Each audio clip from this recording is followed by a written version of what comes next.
on va arrêter là parce que le téléphone sonne. Sais-tu ce que 98% des gens qu'on rencontre en consultation individuelle nous disent?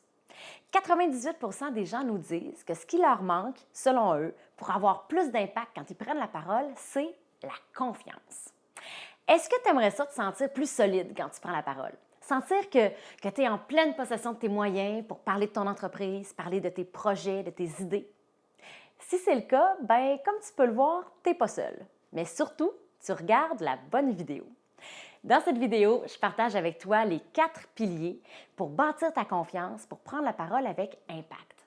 En maîtrisant ces 4 piliers-là, tu vas non seulement bâtir ta confiance, mais tu vas aussi être en mesure de communiquer avec plus de naturel, plus d'aplomb et plus de conviction. Les 4 piliers pour bâtir ta confiance sont les connaissances, la préparation, la pratique et l'expérience. Premièrement, les connaissances. Pour bâtir sa confiance, évidemment, ça prend un minimum de connaissances. Mais de quel genre de connaissances on parle? La plus importante de toutes, selon moi, c'est d'abord la connaissance de soi. Donc, la connaissance de tes forces, de tes talents, de tes zones d'amélioration, de tes valeurs profondes, de tes convictions et de tes motivations. Plus tu te connais, plus tu peux t'appuyer sur tes forces pour te sentir bien, peu importe le contexte. Plus tu te connais, plus tu peux être, dire et agir avec aplomb, avec solidité, avec confiance, parce que tu ne remets plus en question qui tu es. Il y a aussi, bien sûr, la connaissance de ton sujet. Plus tu maîtrises ton sujet, bien, plus tu te sens en confiance pour en parler. Donc, pour bâtir ta confiance, sois curieux, curieuse, sois intéressé, informe-toi, pose des questions. Maintenant, le deuxième pilier pour bâtir ta confiance, la préparation. Que ce soit pour prendre la parole en public ou devant la caméra, faire quelque chose de nouveau ou participer à un événement de réseautage, par exemple, bien, plus tu vas être préparé, plus tu vas te sentir en confiance. Dans le fond, la préparation, c'est un moyen d'apprivoiser l'inconnu et de maîtriser un maximum de paramètres. Évidemment, on ne peut pas maîtriser tous les paramètres, c'est impossible, mais on peut en contrôler plusieurs.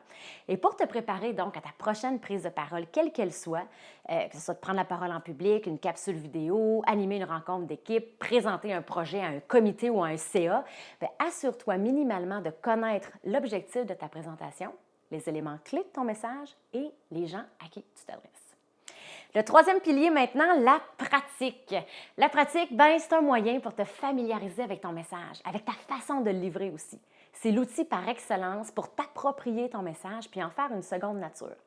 Avec la pratique, tu découvres tes forces, tu découvres tes talents et la pratique te permet également de définir ta façon à toi de communiquer. Les meilleurs orateurs se sont entraînés et ils ont pris l'habitude de pratiquer plusieurs fois leurs interventions.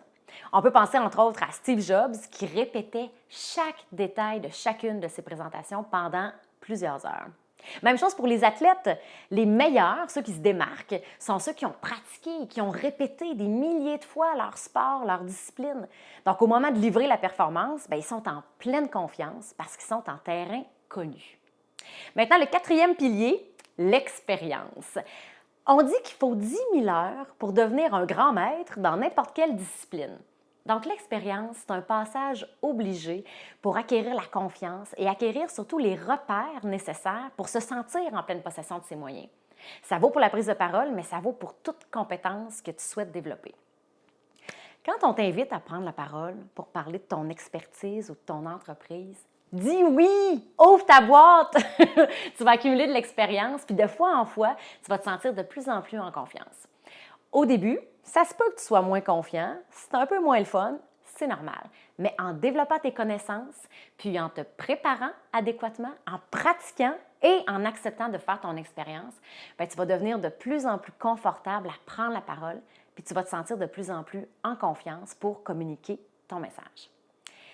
C'est vrai que pour prendre la parole avec impact, la confiance joue un rôle essentiel. Avec la confiance, tu peux créer une meilleure connexion avec ton auditoire ou avec ton interlocuteur.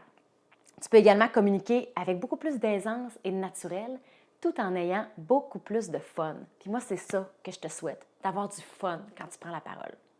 Si tu as aimé cette vidéo-là, bien merci de cliquer j'aime sur la vidéo, puis écris-moi tes commentaires ou tes questions en dessous de la vidéo, je vais y répondre avec grand plaisir. Puis si tu as envie d'aller plus loin pour développer ta confiance en prise de parole, je t'invite à découvrir la formation en ligne Développer votre charisme en 7 jours. Dans cette formation-là, il y a un module complet pour apprendre à bâtir ta confiance puis à dégager davantage de solidité puis de crédibilité. On va plus en profondeur dans les 4 piliers que je viens de te présenter, puis on te propose aussi des outils pour t'exercer, en plus de plusieurs autres modules pour te permettre d'accroître ton charisme. À bientôt!